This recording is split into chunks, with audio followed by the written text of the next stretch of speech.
Hi there. Well, we're all set to show you how to install a hardwood floor that is nailed down. Now keep in mind that you can only use the nail down method over a wooden subfloor. For the best results, take extra care with your subfloor. Make sure it's clean, dry, and level, and that you don't have excessive vertical movement. That's right, because if you have movement before the installation, you will definitely have it afterwards. Okay, first steps first. Let's go gather our tools up. First, you'll need to get your tools together. Safety is always important, so make sure to grab a certified designated dust mask, safety glasses, and hearing protection for when you're cutting wood. Now, for the actual installation tools, you'll need to have a tape measure, a pencil and paper, a putty knife, utility knife, chalk line, a miter saw or circular saw for cutting to length, a table saw or saber saw for ripping to width, a tapping block, pull bar, 3/4 inch blind fastening tool with a protective foot, a finish nail gun, and an air compressor with a regulator. A couple things before you get started. The wood planks need to be stored in the environment where they will be installed, so bring them in a couple of days ahead of time to get them adjusted to the temperature of the room. Next, you need to answer a basic question. Which way do you want your flooring to run? Now, if you run the boards parallel to the windows, you're going to get the best accent on the floor. But if your joists also run parallel to the windows, then you're going to need to reinforce your subfloor. Okay, here's the last thing you do before you haul out the planks and the nail gun. Measure the room. You don't want to wind up with narrow strips at the walls. For this installation, we're running the planks with the longest wall of the room. So you need to measure the other direction to figure out how many boards will fit across the width of the room. Got your paper and pencil handy? I am ready.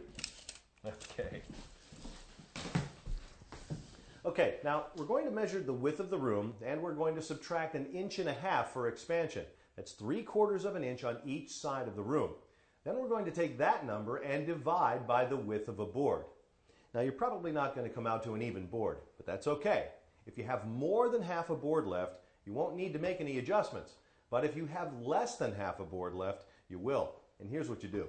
You take the total and add it to the width of a board and then divide by 2. That's the board width for the first row. Now obviously you'll need to rip the boards for that row. And when you do that, make sure that you're cutting the groove side and not the tongue side. Here's a question for you, Scott. So what do you do if you're installing one of these floors in an older home? Is that an issue? Well, it certainly can be, especially if your home was built before, say, the late 1940s or 50s. In that case, you can't be sure that your walls are parallel or straight. So the best way to deal with that is to make sure that you take very careful and accurate measurements. Now we're ready to begin the installation. And one of the things we want to point out to you, in this particular installation, we're using a roll of builder's felt. And we recommend that you do as well. You can find it at any home store. What it does is it provides some sound absorption, and it also helps create a barrier to any moisture intrusion into the wood. So it's a good idea. Next, we'll need a tape measure again and a chalk line. Okay, Audrey, so let's measure out from the wall the width of our first board plus 1 inch. And that's going to give us our required 3/4 of an inch for expansion plus the width of the tongue on the board. Once we get the measurement, we're going to strike a chalk line. Now, take a board that you've ripped for the first row and line up the tongue with the chalk line. Make sure to allow a 3/4 inch expansion gap on the side. Then, grab your finish nail gun.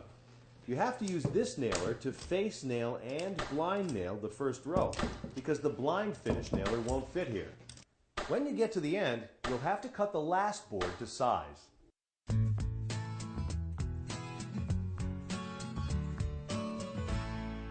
Now for the rest of the floor. Start the second row with a board that is at least 6 inches from the end joint in the first row. That's right, you want to stagger the size of the boards throughout the floor. What if you get a board that's a little bit bowed? Do you toss it? No, not at all. Just lay it in there and use your blind nailer to help push it into place. Okay. Now, one thing to keep in mind if you're doing like we are and installing narrow boards, you're probably going to have to blind nail a couple of rows in first with a finish nailer before you can use the blind nailer.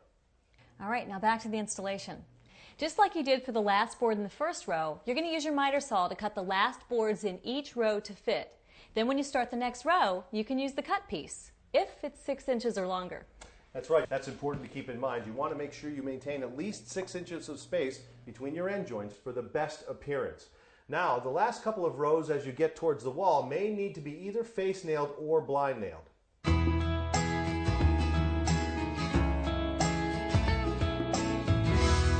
We're almost there. Last row. Now remember, when we measured, we knew that we would have to cut the first and last rows lengthwise in order to get the proper fit. So what we're going to do now is measure and cut our last row, keeping in mind that 3/4 inch expansion gap we need to leave. To get the width, what we're going to do is place the row of boards to be fit on top of the last installed row. Then we take another board or a straight edge and draw a line where the cut will be made.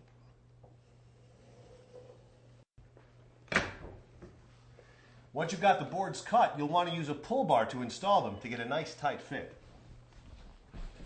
Now this is the last part. We're going to use our finishing nail gun to face nail these boards into place. Well, there you have it. That's all you need to know to install a hardwood floor that's nailed down.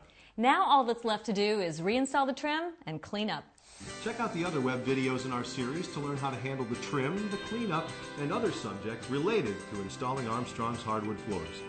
Enjoy. Good luck.